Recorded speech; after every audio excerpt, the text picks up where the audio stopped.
Hi, welcome to James Miller Lifeology, where you learn to simplify and transform your spirit, mind, and body. My name is James Miller. I'm a licensed psychotherapist and a composer. Thank you so much for tuning in today. Let's get started.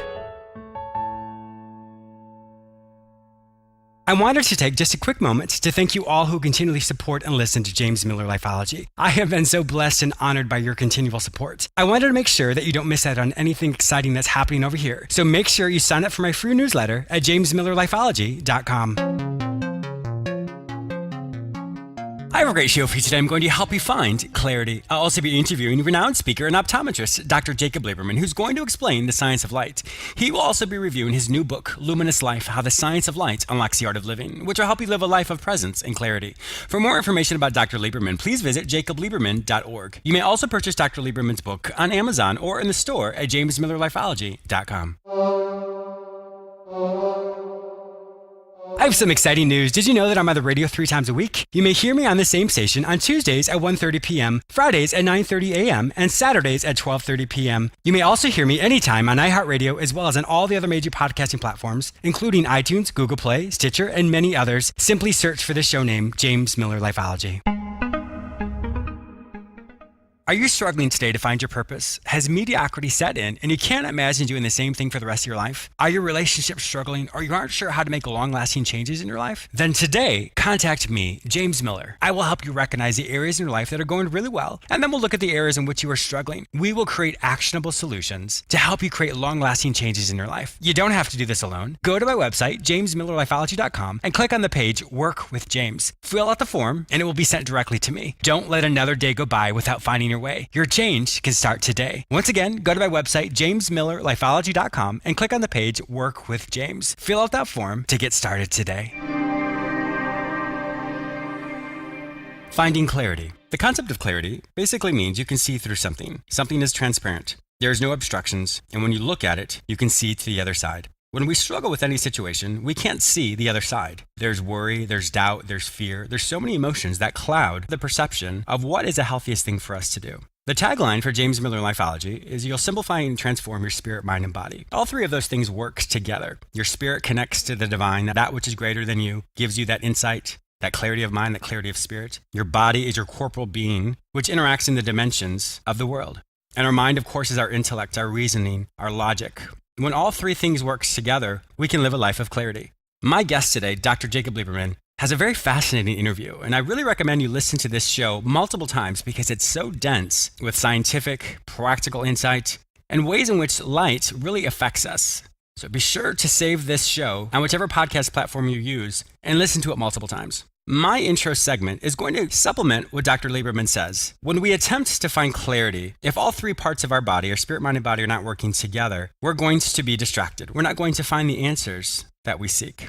Many of you know that I'm a composer. One of the ways in which I compose is the tempo of my music really determines how people react. If the tempo is slower, our body moves with that rhythm. In other words, our heart rate decreases to whatever that rhythm is. For example, if you're at the gym and you listen to all this really fast music and it gets you pumped and hyped, it's because that rhythm changes your heart rate and gets you excited. And there's many other physiological and neurological reasons why that happens. But from a very basic standpoint, think of it this way. The rhythm of the music determines what you feel. When we think about certain things, we react a certain way. Our body will match however fast our thoughts go. Many of you have heard me say this, that whatever we perceive or whatever we believe to be true determines what we feel. What we feel determines what our body does. If you're trying to find stillness or clarity, but you're experiencing so many other things, it creates an emotional change, and then your body then responds in kind. So your spirit, mind, and body, if they're all not working together, you're not going to be able to find that clarity. Just before you go to sleep, if your thoughts are racing, it's going to affect your heart rate. It's going to affect your mood. Have you ever stared at something and you get lost in your thoughts, but you're not really staring at what's in front of you? A lot of that has to do with you're transfixed by something.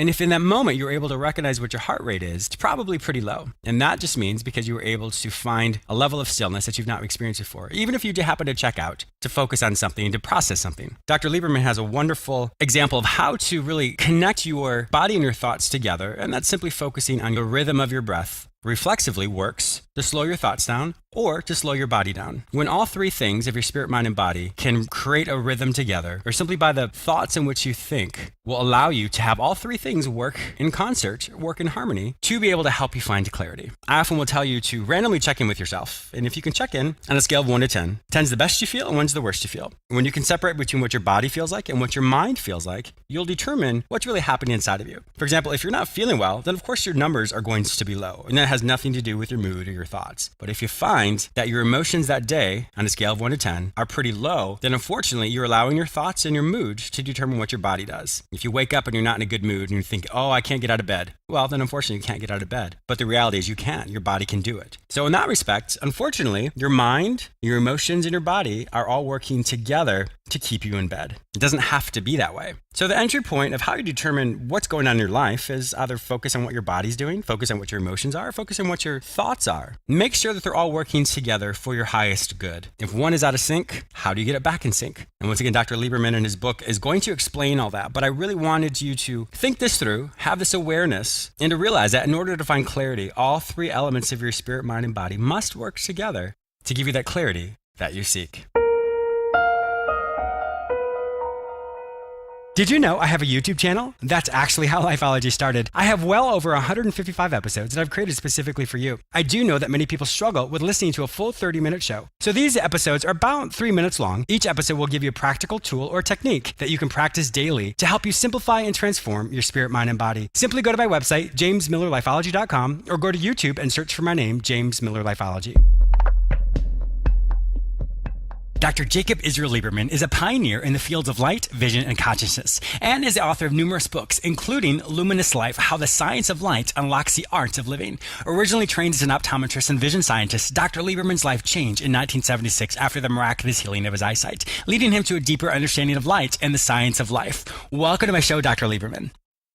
It's a pleasure to be with you today. Yes, I'm really looking forward to this. When I was reading the information that the PR kit that your PR person sent me, I was fascinated with this topic. I thought, my gosh, I definitely want to have Dr. Liberman be on my show. So I can't wait to really talk about this topic and really shed so much, well, without sounding like a pun, but light on this topic as well. You were trained obviously as an optometrist. Yes. What happened to you in 1976? You know, I had been meditating for several years. I had an interest in the possibility of seeing if I could reduce my dependency on glasses because I'd been wearing glasses for almost 10 years. And without my glasses, I basically could see the large E on the eye chart. I needed them to drive and so on and so forth. And I tried different vision exercises and reducing my wearing time, and all that seemed to assist a little bit. But one day, I was meditating, and during the process of my meditation, something very unusual occurred that I had never experienced before. It was almost as if I disappeared, and everything was just clear. When I say everything was clear, there was a sense that whatever was seeing was observing me in the room meditating. Everything was not only optically clear, but the mind was totally quiet and there were no questions. It was almost as if whatever needed to be known was known. It was clear, and it was an unusual state. I couldn't seem to determine where the seeing was occurring from because it was simultaneously occurring from everywhere. When I completed that meditation and I opened my eyes, my eyesight was crystal clear. Wow. Which was shocking for me. Oh my gosh, of course it was. So I drove to my office without my glasses on.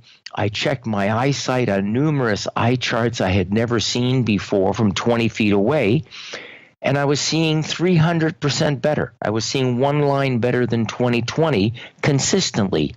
So I decided to examine my eyes to see had there been a change in my prescription, because the assumption is that as your vision deteriorates, your prescription increases. So if my vision improved, common sense would lead me to believe my prescription will have lessened or disappeared altogether.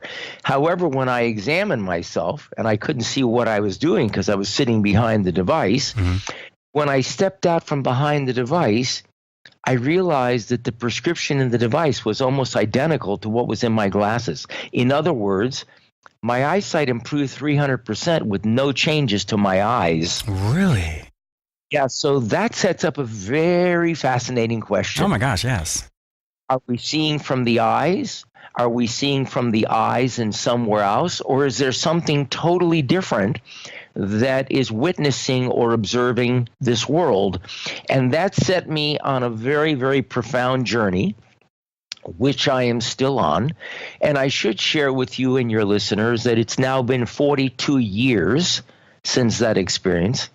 And I've never had a pair of glasses on my face since, either for distance or for reading.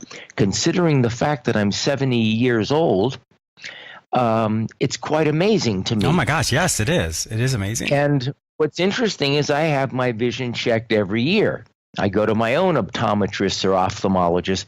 What's fascinating is I have more astigmatism than back then, which was already a significant amount. I'm no longer nearsighted. I'm now farsighted, which would make reading more difficult, but I can see the tiny little print on a prescription bottle. So the point, I guess, that I'm trying to share is this experience allowed me to recognize that sometimes we can have an epiphany or a revelation or something occur in our life that can create an instantaneous change that is permanent, that doesn't require effort or thought or doing anything whatsoever. And it led me to realize that the body actually is designed to function effortlessly. We're not designed to work on things and work things out. In fact, there's nothing within our physiology that's designed to initiate action.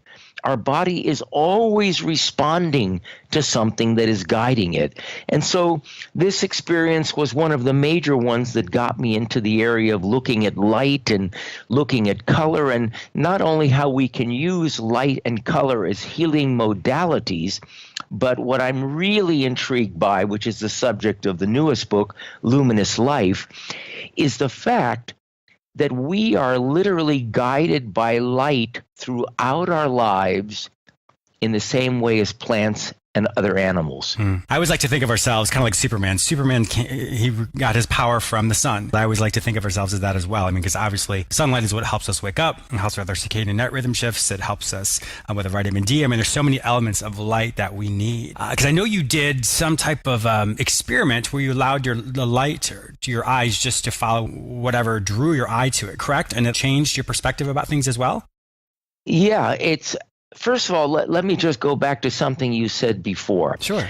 If you go out into the forest and you look at a wild animal like a deer or a bear, months before the weather begins to change and cool down, their entire physiology is continually responding to changes in light, which are guiding every aspect of its physiology. So its skin thickens, they begin to grow more hair, so that as the temperature drops, they don't need to make any sudden adjustments. They don't need to think about it. They literally are flowing harmoniously with that. Plants do precisely the same thing. Now, the reason this occurs is that every cell of our body has eyes, not just the eyes on our face. Every cell of the body has eyes that are designed to detect and respond to light. What's fascinating about that, which most listeners don't realize, is light is totally invisible. Light is not a thing. It's a infinite potential, if you will. So what our bodies are responding to are things that cannot be seen. And so when we talk about, I had an insight, I had a flash of something, my intuition gave me some information, I had a feeling. These are all words that are describing that we are responding to these subtle signals of light. How interesting. Yeah, so when you mentioned the thing about what's grabbing our awareness, you know, we have this expression we hear all the time, oh, it caught my eye. But we never bother to ask, what is the it that's catching the eye? We think that the eyes are looking for things. No, in actuality, the light is looking for the eye. And so what's catching our eye is literally looking for us, because the eye reflexively moves towards it, and since vision is primarily designed to guide movement through space, the light is basically telling the eye, communicating to the eye and the body where we need to move to next. And so our movement through space is continually being guided by what's catching our eye. And our movement, the movement of our physiology, is continually guided by the light that's catching the eyes of our cells. Oh. It's very, very fascinating. Oh my gosh, it really is. Of science that I began to describe in my first book 26 years ago, but now there's an explosion of research and awareness about this thing we call light. Wow, I'm so blown away by this, you know, just the whole, I mean, obviously this is totally not my field, but I really like to hear how you correlated the concept of intuition, insight, a feeling with that which we cannot see, you know, so you're using, you know, a version of your five senses to really capture that, or even your sixth sense to really capture that and to really make that much more relatable and translatable to all areas of our life. When you had this whole concept for yourself, when you allowed yourself to just follow the light, if you will, what did it do for yourself? It allowed me to live without a net. It allowed me to live with far less stress. To give you an idea, I just came home last night from the first phase of the book tour of the West Coast book tour. I did about 20 talks. Oh my gosh, wow. I never prepare anything. When I'm asked to speak or I'm scheduled to speak somewhere, and this has been going on for the last 40 years, I don't prepare anything. I've never done a PowerPoint, and I'm not suggesting there's anything wrong with preparation or doing a PowerPoint. Each person must follow their own way of doing things. But for me, for someone who used to prepare for everything, it has just allowed me to have a sigh of relief that I can sit in front of an audience and have an easy conversation like you and I are having, rather than having to get all stressed out about it. And what I've come to realize is that this is actually occurring in my life. You see, when the light catches our eye and our eye moves toward it, that instance where the light and the eye meet, that instance of congruence and coherence, is what we call presence. Often we talk about presence, we say, oh, someone should be present or be more present. When presence occurs, we're not doing anything. It's the natural result of literally being in the flow of life.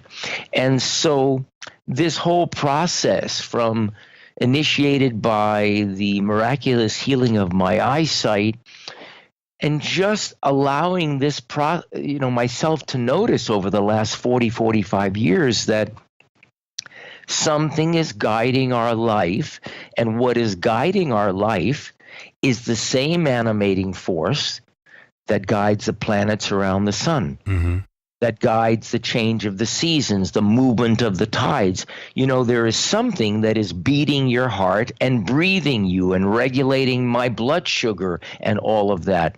We don't do any of that. That's all happening automatically. What is guiding that so that it is always functioning where it should is this animating force or intelligence of life that is guiding the life and movement of all living things. So even though this sounds new, it's just common sense. Sure. It's just common sense. I live in Maui, Hawaii. Every year, tens of thousands of humpback whales make a 10,000-mile journey from Alaska to Maui. Interestingly enough, even though they don't have handheld maps or GPS systems, these whales travel in straight lines, and from year to year, their journey doesn't vary any more than 1 degree. Wow, that's fascinating. How does that happen? How do Yeah. birds fly and migrate for thousands of miles without having a GPS system or being aware of Siri on their iPhones? The point I'm making is all of nature does this. This is happening throughout nature. Humans think that they're living life, we and actually our life and our bodies and our lives function in the same way as all other living things. And so the book really outlines that using my many years of clinical experience, direct experience, and a lot of contemporary science, and then provides the reader an opportunity to experience for themselves the power of many of these things that I'm sharing, so that it becomes integrated into their own life in very simple, effective, and hopefully permanent ways. That's fascinating. You know, the concept of your book itself, I mean, I think it's not only does it have it's scientifically based, but it also gives practical tools as well of how we can really align ourselves with that light. Can you give us any, I don't know, perhaps an exercise today that my listeners would be able to practice, so when they read the book, it'll be a good foundational piece for them? Sure, absolutely. One of the things I discovered 45 years ago is that whenever we think ahead or whenever we effort at something, we stop our breath. And of course, no one likes when their breath stops. Because when you run out of air, the feeling is I'm going to die. Yes. But there are things that we have been conditioned to do that are normal but totally unnatural, like thinking ahead, like working at things when our bodies really are designed to function effortlessly. Whenever we do them, we interfere with this fundamental rhythm that is breathing us. Not only is it breathing us, but all living things, the earth itself, the entire cosmos is literally continually expanding and contracting, just like our breath. So to get in touch with that, people have meditated and tried to utilize practices like that to gain a certain level of awareness. And so one of the things that I notice is that we're very, very busy today. Most people don't have 20 minutes. Their lives are continually being interfered with what I call weapons of mass distraction. So much technology, which is wonderful. Yes. But, you know, we're a blessing and a burden, sure. Exactly. So what I do in the book is I share with the reader the possibility of doing a 1-minute meditation. Just doing something whenever they go to the restroom or before they eat for 30 seconds or a minute. And each time just to watch their body expand and contract just like a balloon. That awareness literally brings them back to their center. And you can do that with the eyes closed, but you can also do that with your eyes open. You can be driving your car, and between your driveway and the stop sign at the end of the block, you just notice this fluid movement, the way your body is just expanding and contracting like a balloon. When you get to the stop sign, you start again and you do it to the traffic signal. The point I'm making is you begin with these very small periods where you heighten your awareness about this fundamental rhythm, and it allows you to notice that when you begin thinking or having internal conversation, that you literally stop this particular rhythm. And the book spends a lot of time talking about what we call thinking, which I say is primarily worrying. It's what we do when things are not going our way. I speak about consciousness in very different ways. I speak about presence in different ways. I provide practical exercises that can improve vision. When I say practical exercise, I'm talking about something that you do for 1 minute, not something that you have to spend 20, 30 minutes a day. So the whole idea is to continually sharpen the acuity of awareness because it is awareness that is curative. The changes that occur are not because we do something over and over again, but it's because we see something in a way we've never seen it before. I really like how you connect the physical sensations, your five senses, with your internal self.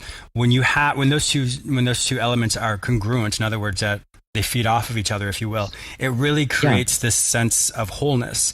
For example, what I tell people is if you're really struggling with anxiety or having just some type of emotional struggle, well, then you have to focus on the present. And I don't mean your term of present, but just in the sense of your five senses. Feel your feet on the ground. Touch if you're wearing jeans. Feel what that feels like. And so when you really use your five senses to pull yourself out of that, your struggle, it allows you to literally focus on something external. And vice versa. Let's say you're in a big crowd and you're feeling oppressed. Then you go internal. That's when you find the self-talk that you have. But I really like how you have this continual concept of both elements always working in tandem, always working in concert, and that really creates a holistic unification of both elements, which allows a person to truly live and thrive. There's one thing that I could add that I think would be really, really valuable. You mentioned about tuning into the five senses. You talked about a little bit of the mind chatter and so on. Most people are spending their lives trying to change their mind or trying to quiet their mind. But the mind is just something that's part of our humanity that's constantly trying to protect us because it's trying to create safety, security, and predictability. Mm-hmm. Three things that don't actually exist. Sure, There's never been safety, security, and predictability. But you see, there's something very fundamental that most people don't recognize. The reason that we are aware that the mind is chattering or worrying or that there's an internal conversation going on, the reason we are aware of that is because we are observing it. So when you watch your television, you're not the TV. The TV is over there, you're sitting on the couch. But when we are observing the mind in action, it is because we are not the chatter in the mind. We are that which is witnessing it. And the more we recognize that we are the silent observer with no point of view that is noticing this continual change of ideas in the mind, when we begin to recognize that, the mind begins to quiet by itself and becomes less and less and less dominant in our life.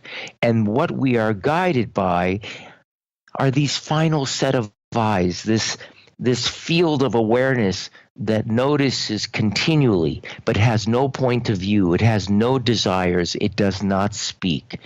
And that's been one of the most powerful revelations of my life.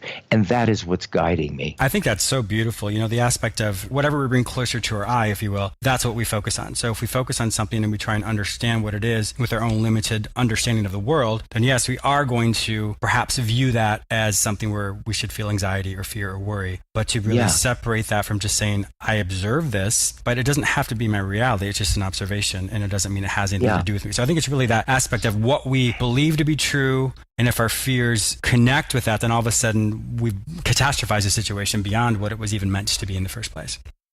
One more really powerful fact. You just said, if we believe that it is true. I suggest that all your listeners go to a thesaurus, put in the word belief, and you'll see that belief means idea, thought, concept, theory. Then look at the words, the antonyms that mean the opposite of belief, and you will be shocked to discover that the opposite of belief is truth. Really? Yes, all of our beliefs, our theories, our ideas, our thoughts, and our concepts that appear to be factual are not truth. They're not an ultimate unchanging truth. They're just something that's continually changing and evolving, like science is made up of continually evolving theories.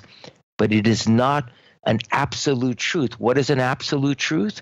Something that is unchanging, something that is always there. So this is very important, because when we are observing the mind in action, when we recognize that we feel anxious,